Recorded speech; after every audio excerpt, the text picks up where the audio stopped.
नमस्कार साथियों, आप सभी का आपके अपने YouTube चैनल नेशनल प्रथम एकेडमी में हार्दिक स्वागत है। आज हम एसएससी का टेस्ट पेपर जो कि 2025 के लिए बहुत ज़्यादा इम्पोर्टेंट है, उसके कुछ सेक्शन जैसे कि हिंदी में जो 20 क्वेश्चंस आते हैं और जीएस के सेक्शन को देखने वाले हैं। तो बिना किसी देरी के हम देखते हैं।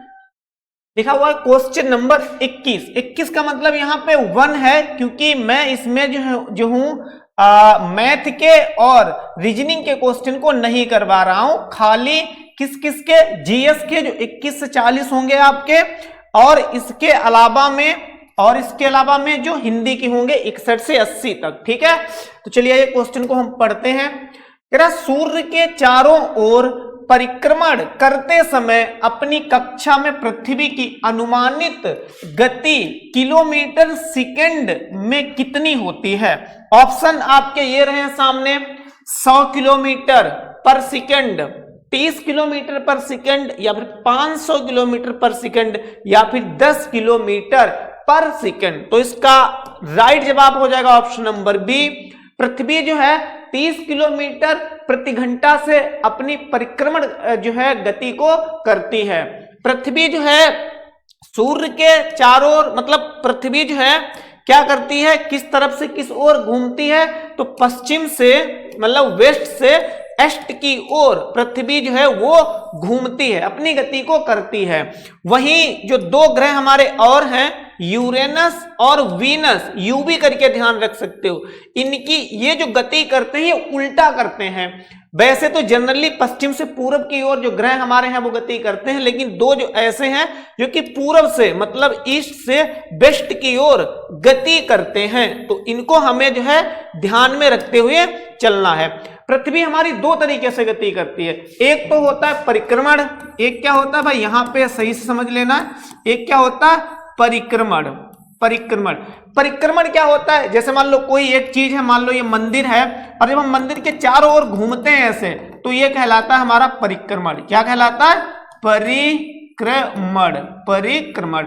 ऐसे ये मान लो ये पृथ्वी है, ये क्या है, ये पृथ्वी है, और ये चीज सूरज है, अगर ये चीज सूर्य है, तो इस गति को पृथ्वी जो कि अपनी कक्षा में ऐसे से घूमेगी, तो इसको बोलते हैं परिक्रमण। और पृथ्वी के परिक्रमण की वजह से ही जो है मौसम में परिवर्तन होता है। किसमें, मौसम का मतलब यहाँ पे ऋतुएं हैं। क्या मतलब है, ऋतु में जो परिवर्तन होगा वो किसकी वजह से होता है, पृथ्वी के परिक्रमण की वजह से। एक होता है पृथ्वी का घूर्णन। क्या होता है, घूर्णन, किसे पढ़िए, इसे देखिए, घूर्णन का मतलब होता है पृथ्वी अपनी जगह पर ही, अपने अक्ष पर ही चारों तरफ घूमती है। ठीक है, तो इसकी वजह से क्या होता है, इसकी वजह से पृथ्वी पर रात और दिन होते हैं, रात और दिन होते हैं। पूछा जाएगा हमारे सोलर सिस्टम में ग्रह कितने हैं, तो 8 ग्रह हैं। कितने हैं, 8 ग्रह हैं, लेकिन 2006 से पहले 9 थे। एक प्लूटो, इसको 2006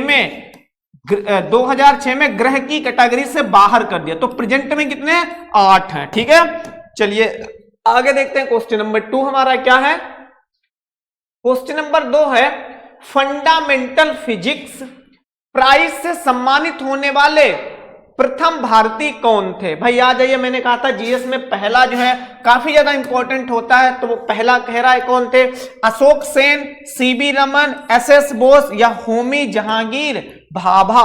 तो इसका करेक्ट आंसर होगा option number A, Ashok Sen. वहीं जो सीबी रमन हैं, ये भी भारत के बहुत ही प्रसिद्ध फेमस वैज्ञानिक हुआ करते थे। ये भारत के ऐसे पहले वैज्ञानिक हैं जिन्हें भौतिकी के क्षेत्र में पहला नोबेल मिला था। नोबेल पुरस्कार जो होता है ना, वो इन्हें प्राप्त हुआ था। तो ध्यान रखेंगे, और किसके लिए, तो प्रकाश का प्रकीर्णन, इसके लिए इन्होंने इस पे काम किया था, इस पे सिद्धांत दिया था, तो इसके लिए इन्हें जो है भौतिकी में पहला नोबेल पुरस्कार दिया गया। पहला का मतलब ये नहीं, पहले भारतीय थे, भारत की तरफ से इन्हें जो है पहला पुरस्कार प्राप्त हुआ था भौतिकी के क्षेत्र में, नोबेल पुरस्कार। ठीक है, आगे फिर देखिए, होमी जहांगीर भाभा बहुत इंपॉर्टेंट है। भारत में इन्हें परमाणु ऊर्जा का जनक कहा जाता है। क्या कहा जाता है? का जनक कहा जाता है। ये जो है भारत में परमाणु ऊर्जा आयोग के पहले अध्यक्ष भी थे।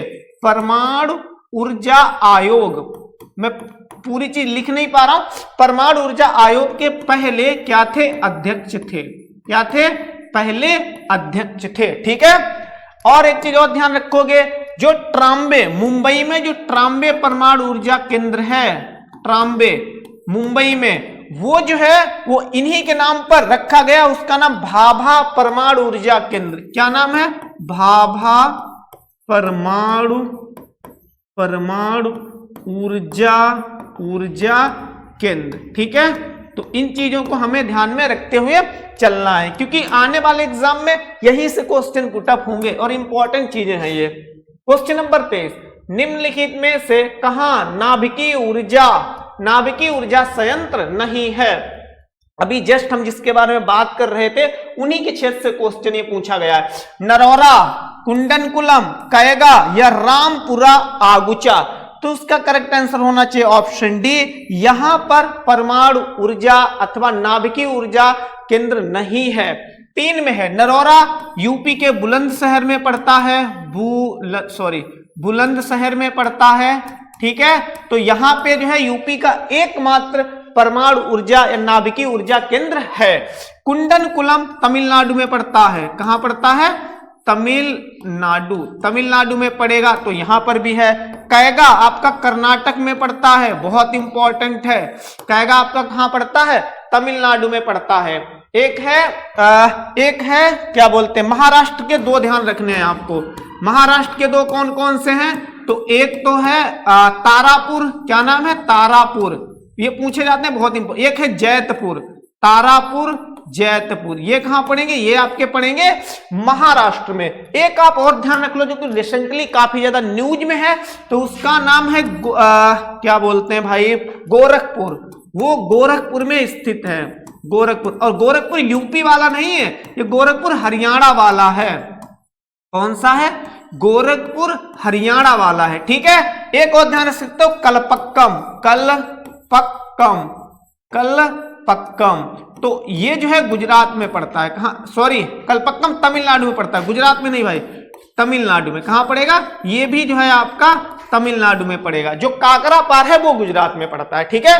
तो यहां से हमने इस टॉपिक को बिल्कुल ही कंप्लीट करा दिया है जस्ट।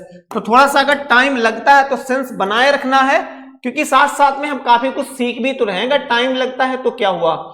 क्वेश्चन है 24, 1857 ईस्वी की क्रांति में बेगम हजरत महल ने निम्न में से किस स्थान से क्रांति का नेतृत्व किया? लखनऊ, दिल्ली, बनारस, झांसी। तो कहां से इन्होंने किया था भाई? आपको हजरतगंज कहां मिलेगा? लखनऊ में, जो कि उन्हीं रानी के नाम पर ही पड़ा।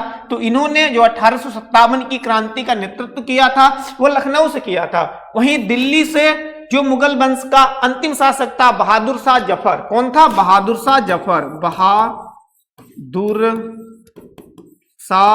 जफर। तो उसने बहादुर शाह जफर द्वितीय, तो इसने जो है यहां से शासक किया था। वहीं बनारस से लियाकत अली। किसने? लियाकत अली। ऐसे क्वेश्चन खूब पूछे जाते हैं। लियाकत अली। झांसी से बताने की आवश्यकता है नहीं, झांसी की रानी थी लक्ष्मीबाई, उसने किया था। फिर कभी कभी पूछा जाता है मथुरा से। मथुरा से किसने किया था? तो मथुरा से किया था देवी सिंह ने। किसने किया था? देवी सिंह ने, क्योंकि मथुरा में देवी देवताओं के क्या है, बहुत ज्यादा मंदिर हैं, तो आपको ऐसे ध्यान रह जाएगा। फिर एक मेरठ से भी ध्यान रखिए, कदम सिंह। मेरठ से किसने किया था?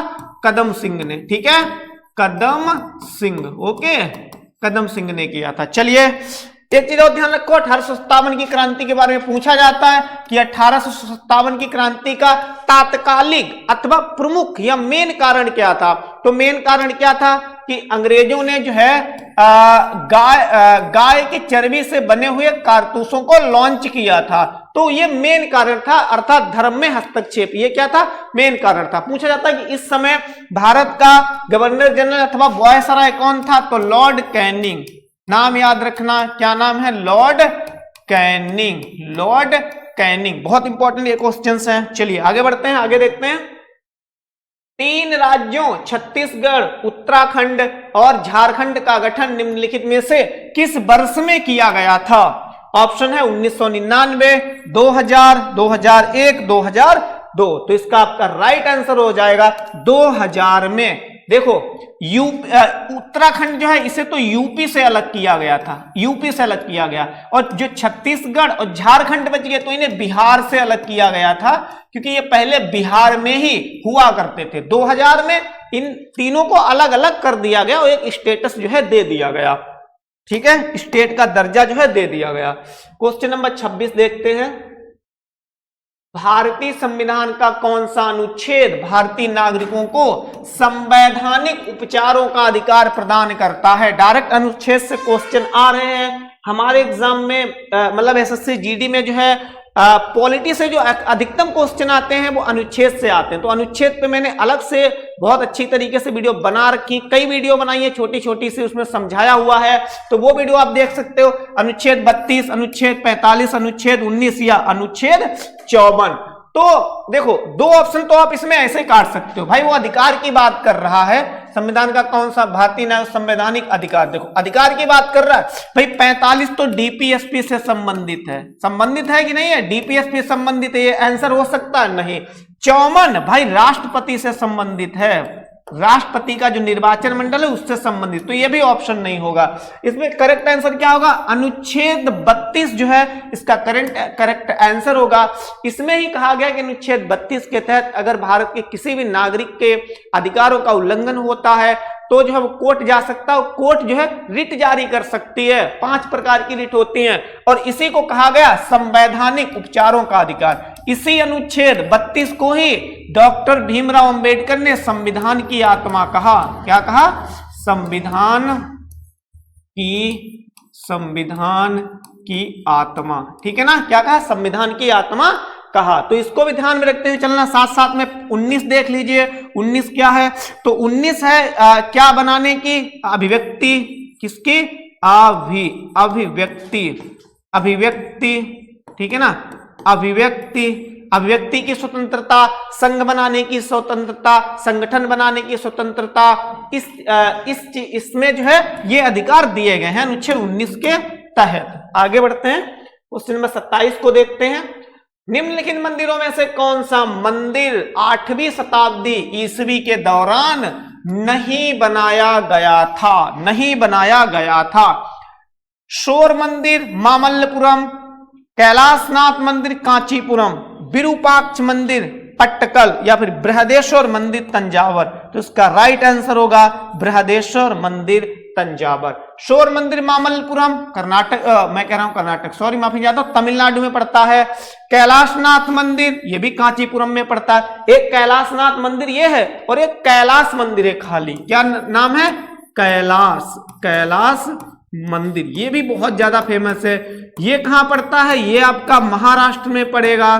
कहां पड़ेगा? महाराष्ट्र में पड़ता है। और महाराष्ट्र में जो एलोरा की गुफाएं आपने सुनी होंगी या हो सकता है कि इनकी इमेज वगैरह देखी हो। कौन सी? एलोरा की गुफाएं, तो उसी में ये स्थित है। एलोरा की गुफाएं, जो एलोरा की गुफाएं हैं वहीं पे ये कैलाश मंदिर स्थित है। कैलाशनाथ भी इसको बोलते हैं। और इसको जो है राष्ट्रकूट के शासक क्या कहते हैं? कृष्णदेव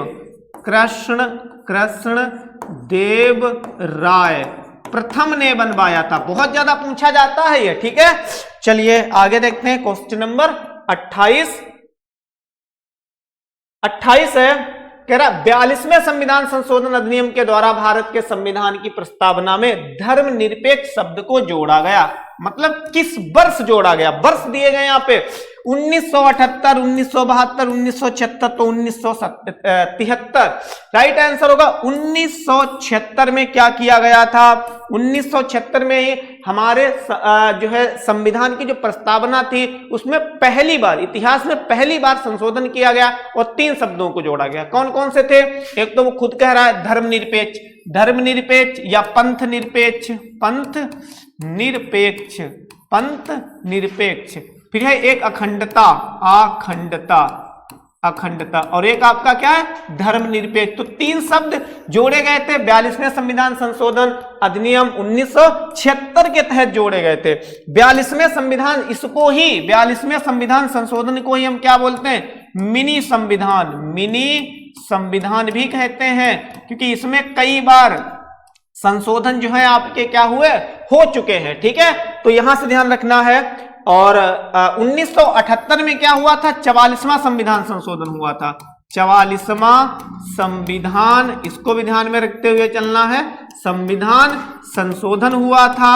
और जिसके तहत क्या बताया गया कि भाई पहले, इससे पहले हमारे मौलिक अधिकार कितने थे, 7 थे, लेकिन एक मौलिक अधिकार हमारा कम हो गया, तो कितने बचे, वर्तमान में 6 हैं। जो कम हुआ उसका मतलब ये नहीं कि उसको हटा दिया गया, उसको जो मौलिक अधिकार की कैटेगरी से हटा के खाली विधिक अधिकार अथवा कानूनी अधिकार बना दिया गया। ठीक है, चलिए क्वेश्चन नंबर 29 की ओर देखते हैं। विज्ञान और प्रौद्योगिकी के क्षेत्र में उत्कृष्ट सेवाओं के लिए भारत में वैज्ञानिक और औद्योगिक अनुसंधान परिषद द्वारा निम्नलिखित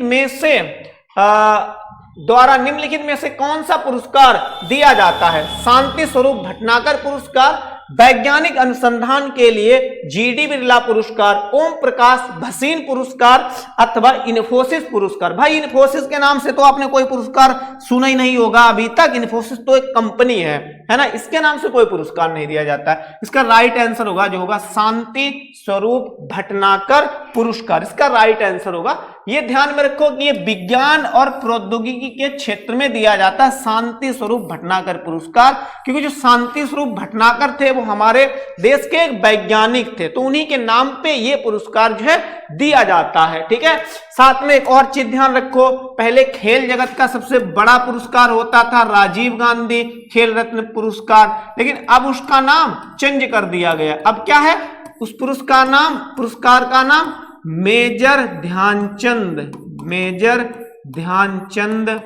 मेजर ध्यानचंद पुरस्कार, उसका जो है नाम बदल दिया गया, कर दिया गया। ये भी साथ में ध्यान रखते हुए चलना है। आगे क्वेश्चन नंबर 30 देखते हैं। प्रकाशित अंग्रेजी उपन्यास लिखने वाले पहले भारतीय कौन थे?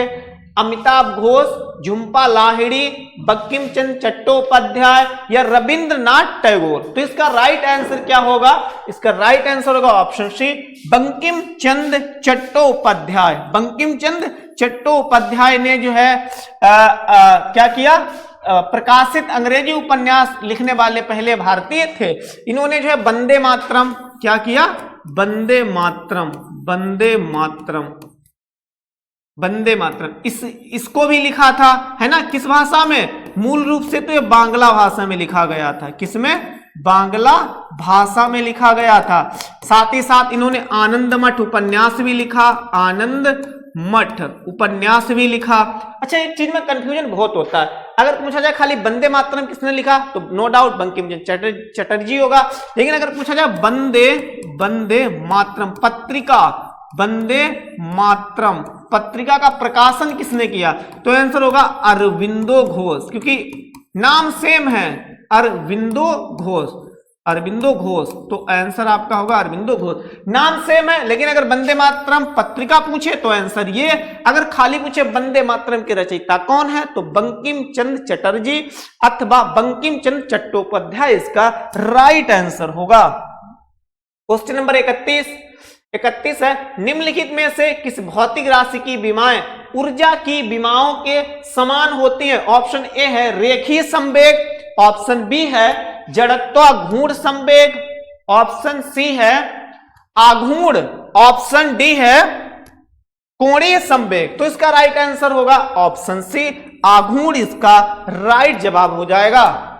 क्वेश्चन नंबर 32, 2013 को भारत की किस पंचवर्षीय योजना की अवधि का हिस्सा माना जाएगा? क्वेश्चन कह रहा है कि जो पंचवर्षीय योजना 2013 में लागू की गई थी वह कौन सी पंचवर्षीय योजना थी? 12वीं, 13वीं, 10वीं या फिर 11वीं? 13वीं आप ऐसे काट सकते हो क्योंकि भारत में 13वीं जो पंचवर्षीय योजना है वो आई ही नहीं, 12 पंचवर्षीय योजना ही हुई है, तो 13वीं कहां से आ जाएगी, आ ही नहीं जाएगी। इसका राइट जवाब हो जाएगा 12वीं पंचवर्षीय योजना 2013 में जो है क्या की गई थी, लागू की गई थी। भाई 2012 से और 2017 तक है ना, तो ये जो है 2012 से 2017 तक 12वीं पंचवर्षीय योजना चली थी। यहां से कुछ इंपॉर्टेंट फैक्ट्स देख लेते हैं। जो पंचवर्षीय योजना है, जो पंचवर्षीय योजना, उसको लागू करने की जिम्मेदारी, उसको बनाने की जिम्मेदारी, पूरी जिम्मेदारी किसको दी गई थी, योजना आयोग को। किसको दी गई थी, योजना आयोग को, योजना आयोग। इसका गठन कब हुआ था, पूछा जाता है भाई हमारे एग्जाम में, तो 1950 में हुआ था। फिर पूछा जाए, योजना आयोग ने अपनी पहली पंचवर्षीय योजना, कौन सी, पंचवर्षीय योजना, पंचवर्षीय योजना पहली कब लॉन्च की या कब लागू की, तो ठीक 1 साल बाद 1951 में लागू की।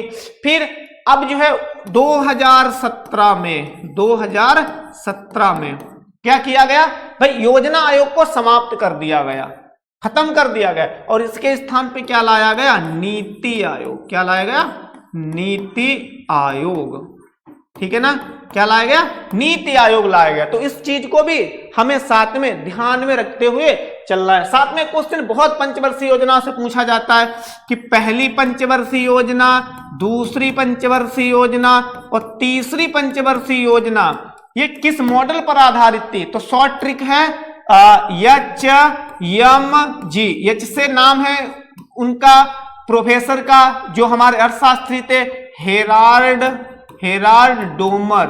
ये इस मॉडल पर आधारित थी। बहुत क्वेश्चन बार बार रिपीट होता है। यम से है महाल नोबिस। दूसरी जो हमारी पंचवर्षीय योजना थी वो महाल नोबिस के मॉडल पर आधारित थी, और तीसरी जो पंचवर्षीय हमारी योजना थी वो गाडगिल मॉडल पर आधारित थी। वेरी इंपॉर्टेंट क्वेश्चन है, बहुत ज्यादा पूछे जाते हैं। चलिए क्वेश्चन नंबर 33 देखते हैं। निम्नलिखित फसलों में से ब्लास्ट रोग किससे संबंधित है, कहने का मतलब जो ये रोग है ब्लास्ट रोग, ये नीचे जो नाम दिए गए फसलों के उनमें से किस में होता है, चावल में होगा, काबुली चना में होगा, गन्ना में होगा या गेहूं में होगा, तो इसका राइट आंसर होगा राइस। जो चावल होता है उसमें ब्लास्ट रोग होता है, वहीं जो गन्ना में होता है रोग उसका नाम होता है रेड रॉट। क्या नाम होता है, रेड रॉट। अगर हम गांव से बिलोंग करते हैं तो ये खूब आपने देखा होगा, जो गन्ना है वो अंदर से लाल लाल हो जाता है, खराब हो जाता है, जिससे हम अपनी भाषा में हिंदी में बोल देते हैं काना हो जाता है, तो उसी को हम क्या बोलते हैं, रेड रॉट। और ये गन्ना से संबंधित बीमारी है, इसको खूब ही हमने देखा होगा। लेकिन इंग्लिश में जब रेड रॉट आ जाएगा तो शायद हम कहेंगे इनमें से किसमें होगा, है ना, तो ध्यान में रखते हुए ये भी चलना है।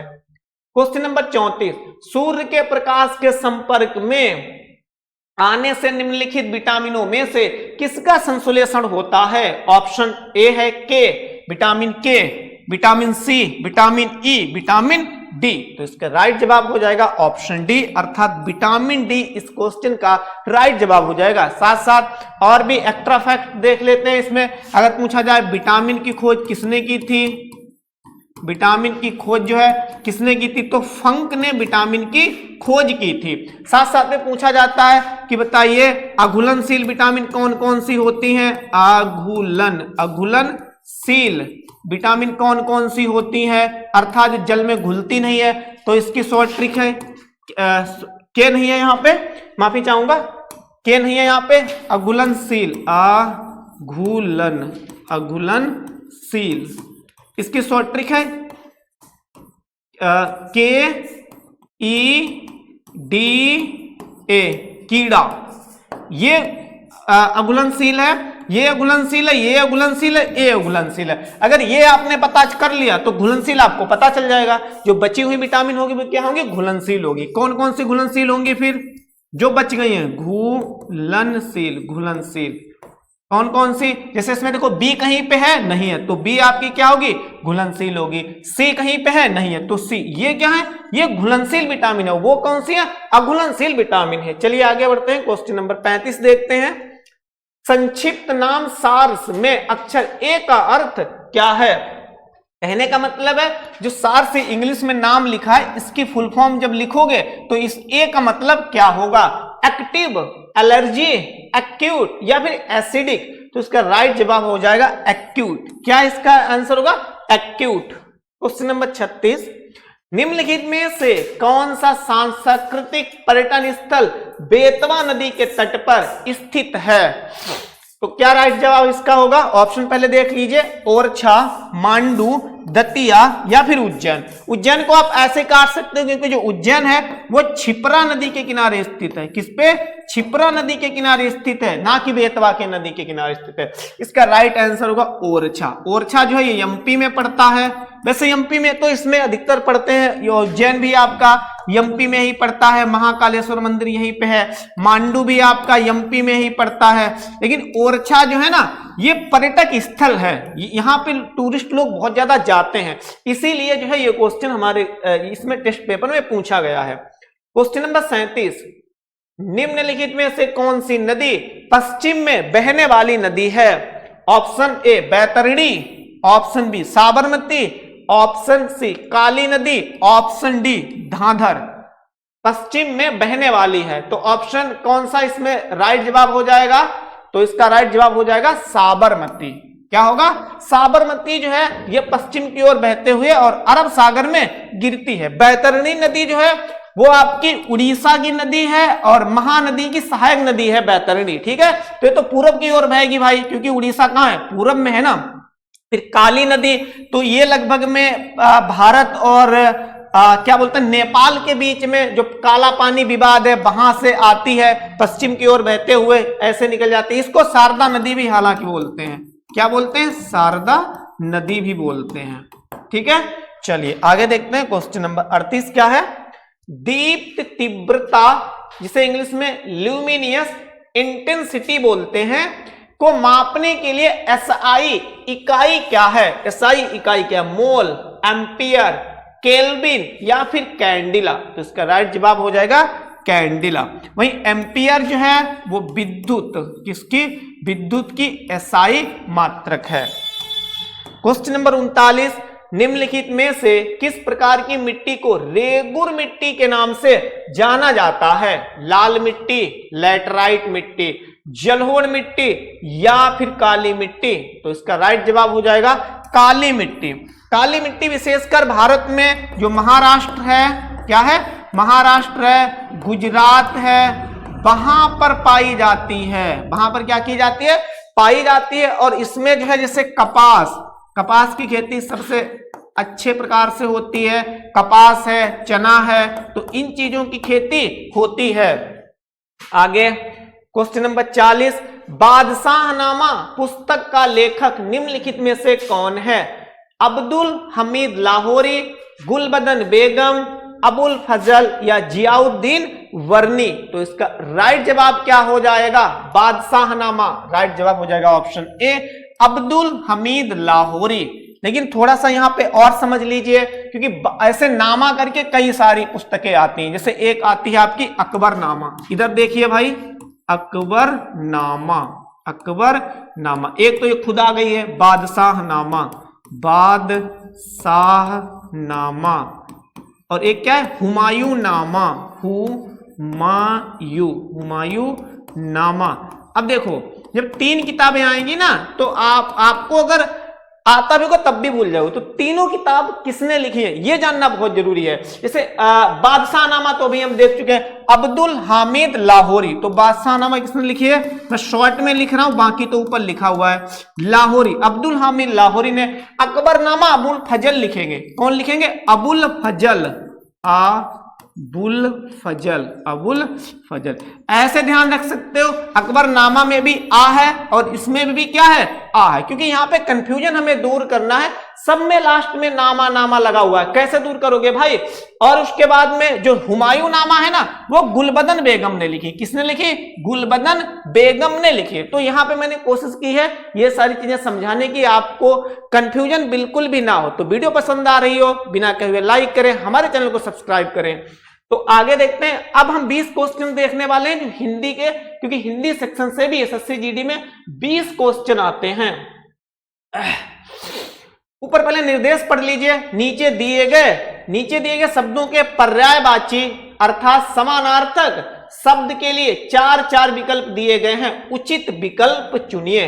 कह रहा जाह्नवी या जहानवी का पर्यायवाची क्या होगा? ऑप्शन ये हैं आपके, संसार, सरस्वती, सुरसार या जहन्नुम। तो इसका राइट जवाब हो जाएगा सुरसरी, क्योंकि ये जो है ना ये गंगा का पर्यायवाची है। किसका है? गंगा का। और ये भी क्या है? गंगा का ही पर्यायवाची है। भाई जहन्नुम तो नरक को बोलते हैं, ये इसका पर्यायवाची कैसे हो जाएगा? जहन्नुम किसे बोलते हैं? नरक को बोलते हैं, नरक को। ठीक है भाई। संसार जग है ना, जग, दुनिया इसके पर्यायवाची ये हो जाएंगे। चलिए आगे देखते हैं क्वेश्चन नंबर 62 में भी आपको क्या बताना है? 62 में भी पर्यायवाची बताना है। कह रहा दर्प का पर्यायवाची क्या होगा? तिरस्कार, अहंकार, गर्व, स्वाभिमान। तो आपने सुना होगा भाई दर्प राजा, मतलब ऐसा राजा जो अपने पे क्या करता हो? बहुत ज्यादा अहंकार करता हो, अहंकारी राजा। तो इसका पर्यायवाची क्या होगा? अहंकार। दर्प का क्या होगा? अहंकार। ठीक है, चलिए आगे बढ़ते हैं। क्वेश्चन नंबर 63 में करना क्या? हमें क्या बताना? विलोम बताना। यहां से देख लीजिए क्या बताना है? विलोम शब्द बताना है। आशा का विलोम क्या होगा?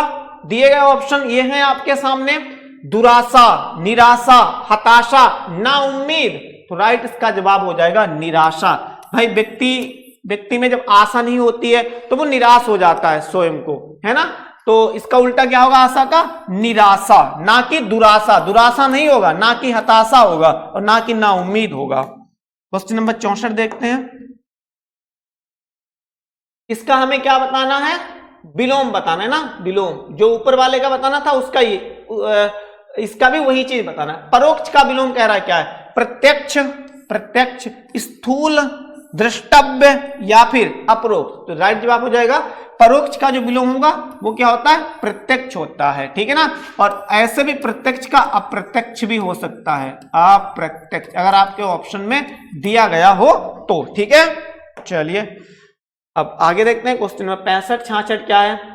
65-66 में कहा गया है 4 वाक्यों में से एक शुद्ध वाक्य और 3 अशुद्ध, मतलब गलत वाक्य है। शुद्ध वाक्य जो सही हो उसको आपको बताना कि कौन सा वाक्य इनमें से शुद्ध है। तो इसको थोड़ा सा ऊपर बढ़ा लेते हैं, फिर देखते हैं ताकि प्रॉपरली हमें दिख सके। मेरे घर के पास एक हलवाई की दुकान है। Option A, option B. मेरे घर के पास एक हलवाई की दुकान स्थित है, सेम है। भाई देखो ये चीजें सेम है आपकी, ये चीजें बिल्कुल सेम है ना, ये भी सेम है ये भी, लेकिन यहां पे क्या लगा दिया गया? स्थित है खाली। मेरे घर के पास एक हलवाइयों की दुकान है। भाई अगर एक हलवाई है तो हलवाइयों तो हो ही नहीं सकता, गलत हो गया। मेरे घर के पास हलवाई की एक दुकान है। अच्छा ये गलत क्यों होगा? क्योंकि मेरे घर के पास एक हलवाई नहीं, दुकान एक है। कहने का सेंस क्या? एक दुकान है तो दुकान के पहले एक आना चाहिए। इसमें हलवाई के पहले एक दिया है, गलत। इसमें भी हलवाई के पहले एक दिया है, गलत। राइट आंसर आपका ऑप्शन डी होगा। मेरे घर के पास हलवाई की एक दुकान है, वो जो एक ला रहा है वो दुकान के लिए ला रहा है, तो दुकान के पास में भी एक होना चाहिए, ना कि हलवाई के पास होना चाहिए। ठीक है, तो राइट जवाब ऑप्शन डी। क्वेश्चन नंबर 66, उसकी शंका का निवारण हो गया। उसकी शंका समाप्त हो गई है, उसकी शंका का समाधान हो गया है, उन्हें अब शंका नहीं रही। इसका राइट जवाब हो जाएगा उसकी शंका का समाधान हो गया है। मुहावरे दिए गए हैं, आपको अर्थ बताना है। मुहावरा है छाती पर मूंग दलना, इसका अर्थ क्या होगा? कठिन काम करना, बात बात पर लड़ना, कर्जा वसूल करना, पास रहकर दुख देना। तो इसका राइट जवाब हो जाएगा क्या हुआ भाई? पास रहकर दुख देना। क्या राइट जवाब हो जाएगा इसका? पास रहकर दुख देना। क्योंकि छाती पर मूंग दलना, छाती का मतलब बिल्कुल पास में है ना, और मूंग का मतलब, मूंग दलने का मतलब छाती पर कठिन काम करना। तो पास रहकर दुख देना, इसका क्या हो जाएगा? राइट जवाब हो जाएगा। क्वेश्चन नंबर 68 देखिए, बहुत आसान है, बच्चे भी इसका आंसर दे सकते हैं। काला अक्षर भैंस बराबर। लोग गांव में कहते भी हैं कि भाई कालाक्षर भैंस बराबर, पता कुछ है नहीं, वो बोल रहे हो इतना। ऑप्शन ए है छिद्रान्वेषी होना, समदर्शी होना, अनपढ़ होना, अदूरदर्शी होना। तो राइट जवाब ऑप्शन सी अनपढ़ होना इसका राइट जवाब हो जाएगा। अब क्या है, अब जो है आपको ये पैसेज दिया गया है और इसमें बोल रहा है कि भाई यहां पे क्या भरा जाएगा। पहले तो सबसे पहले आपको सही तरीके से इसको पढ़ना पड़ेगा, आप तभी इसके राइट जवाब दे सकते हो। एक बार पढ़ लेते हैं। कह रहा मैं यह विश्वास जरूर रखता हूं कि सिर्फ बुजदिली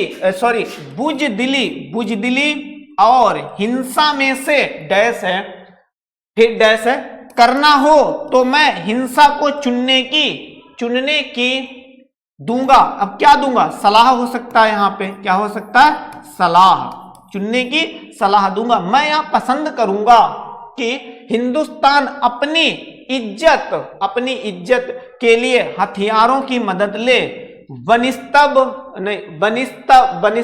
वनिस्तवत इसके कि वह कायरों की तरह खुद अपनी बेइज्जती का असहाय शिकार हो जाए या बना रहे, लेकिन मेरा है कि हिंसा से अहिंसा कहीं ऊंची है। मेरा क्या है, अब जब ऑप्शन पढ़ेंगे तब क्लियर होगा। पहले पहला वाला देखो, यहां पे क्या होना चाहिए। मैं यह विश्वास जरूर रखता हूं कि सिर्फ बुजदिली और हिंसा में से, चलिए देखते हैं, ये रहा है आपका, क्या इनमें से होगा, अगर होगा मगर होगा। भाई मगर तो हो ही नहीं सकता है ना, जिधर भी नहीं हो सकता, जिधर जहां मगर ये कोई नहीं होगा। अगर ऑप्शन ए आपका राइट जवाब होगा। यहां पे बी वाला 70 वाला देखिए, मतलब 2 वाला सर्वाधिक उपयुक्त शब्द क्या होगा, रुकाव, चुनाव, अलगाव, तनाव। यहां पे क्या आ सकता है, इसमें से रुकाव आ सकता है, अलगाव आ सकता है या चुनाव आ सकता है। सिर्फ बुजदिली और हिंसा में से करना हो, क्या करना हो, चुनाव करना। भाई 2 ऑप्शन है आपके सामने, एक कोई सिलेक्ट करना है तो उसके लिए क्या शब्द आ सकता है, चुनाव। तो इस वाले का राइट जवाब क्या होगा, 70 वाले का ऑप्शन बी चुनाव। इसका राइट जवाब क्या होगा, ऑप्शन बी चुनाव। फिर इसमें देख लीजिए रिक्त स्थान पे उपयुक्त शब्द क्या क्या होगा, सलाह। अब ये तो मैंने तीसरा वाला भर ही दिया था, तो इसमें राइट जवाब क्या होगा, वो देना चाहता ना, अब क्या देगा वो, इनमें से भाई सलाह देगा, सहयोग देगा, मदद सहकार देगा, क्या देगा, तो सलाह यहाँ पे बहुत ही जो है अप्रोप्रिएट वर्ड है, तो यही आपका आंसर होगा 71 वाला। 72 का देखिए, गद्यांश में रिक्त स्थान 4 पर सर्वाधिक उपयुक्त शब्द होगा बढ़ाने, बनाने, बचाने, मनाने। तो यहां पे होना चाहिए बचाने, क्या होना चाहिए, बचाने। देखो पढ़ लो चाहे, भाई 4 में बताया गया तो 4 में हमें देखना पड़ेगा। इज्जत, अब इज्जत को क्या किया जाएगा, बचाया जाएगा ना, इज्जत बचाने के लिए हथियारों की। तो यहां पे नंबर 4 पे क्या आना चाहिए, इज्जत आना चाहिए। एक और बचा हुआ है, उसको भी देख लेते हैं, क्या आएगा यहां पे, ये तो 3 ही है, अभी 5 लास्ट है ये, इसको देखिए। विश्वास, उच्छ्वास, निश्वास, आश्वासन। तो यहां पे आना चाहिए विश्वास, क्या आना चाहिए, विश्वास। एक बार पढ़ के भी मैं दिखा देता हूं ताकि पता चले क्या जाएगा। बेइज्जती का असहाय शिकार हो जाए या बना रहे, लेकिन मेरा, क्या मेरा है, विश्वास है ना। यहां पे क्या आएगा, विश्वास है कि हिंसा से अहिंसा कहीं ऊंची होती है। तो यहां पे क्या आएगा, विश्वास वाला ऑप्शन आपका बिल्कुल ही सही जवाब होगा।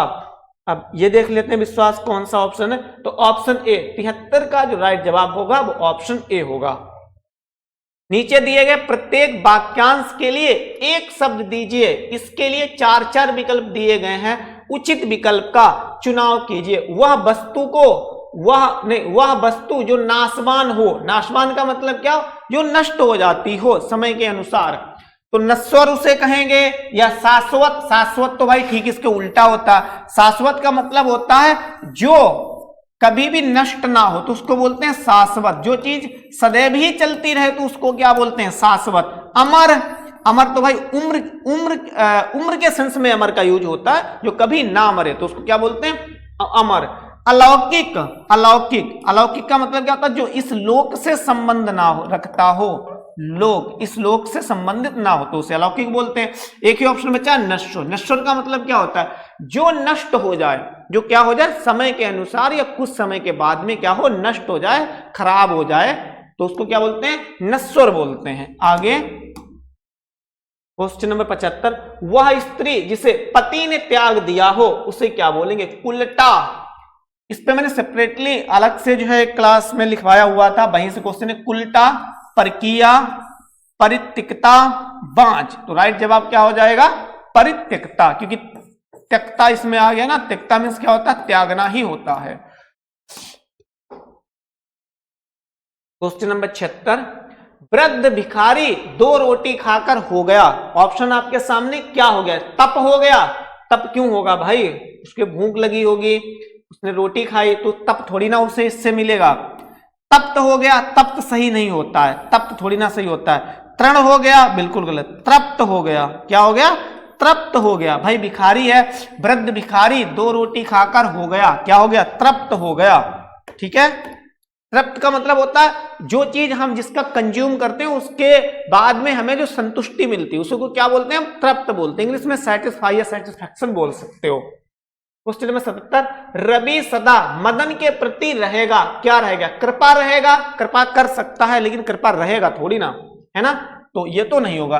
कृतज्ञ, अब मैंने यहां पे समझाया था कृतज्ञ और कृतज्ञ में अंतर, तो कृतज्ञ ही यहां पे राइट जवाब हो जाएगा, क्योंकि कृतज्ञ का मतलब क्या हो, जो क्या होता है, जो उपकार किए गए उपकार को मानता हो, किए गए उपकार को मानता हो उसे कृतज्ञ बोलते हैं। जो किए गए उपकार को ना मानता हो उसे कृतज्ञ, उसे क्या बोलते हैं?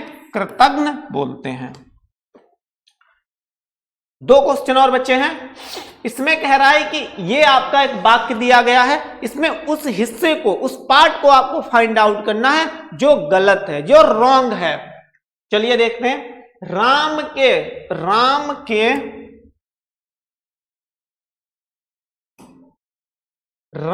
के धनुष भंग करते ही दूसरे राजाओं के वक्ष पर सांप लौटने लगे।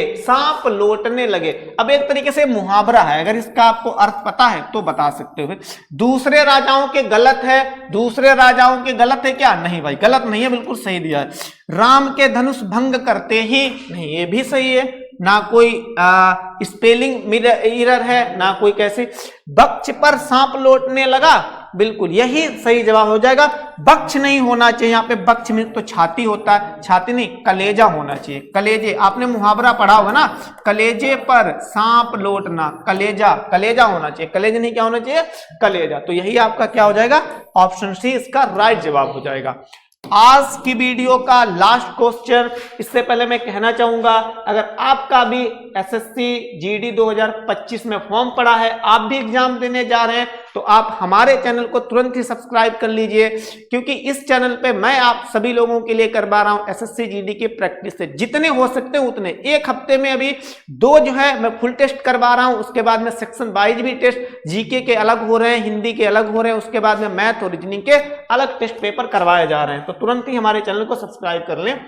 79, क्या जब पृथ्वी पर पाप और अत्याचार बढ़ते हैं तब ईश्वर किसी न किसी महापुरुषों के रूप में पृथ्वी पर अवतार लेता है? कोई त्रुटि नहीं भाई, त्रुटि तो है। पृथ्वी पर अवतार लेता है तो यह भी सही है। जब पृथ्वी पर पाप और अत्याचार बढ़ते हैं, इसमें भी कोई गलती नहीं, तो यह भी सही है। हमें क्या फाइंड आउट करना है? जो गलत वाला है। तब ईश्वर किसी न किसी महापुरुषों नहीं भाई, महापुरुष, क्योंकि ये बहुवचन में दिया है। क्या होना चाहिए था यहाँ पे? महापुरुष होना चाहिए था। महापुरुष के रूप में अवतार लेता है, तो यही हमारा क्या होगा? राइट जवाब होगा। क्वेश्चन नंबर 80, कहने का मतलब आज का लास्ट क्वेश्चन, अपराधी और निरपराधी का अंतर करना कठिन है, इसमें क्या गलत है? कठिन है, बिल्कुल सही लिखा है। कठिन तो गलत, मतलब सही है तो गलत, यहां पे सही है कहने का मतलब है ये आंसर नहीं होगा। निरपराधी का अंतर करना, बिल्कुल निरपराधी नहीं होता है, निरपराध होता है। क्या होता है? निरपराध, यही हमारा क्वेश्चन का राइट जवाब हो जाएगा, निरपराध। ठीक है, तो वीडियो आपको कैसा लगा आप कमेंट बॉक्स में जरूर बताएं। वीडियो देखने के लिए आप सभी को बहुत बहुत धन्यवाद।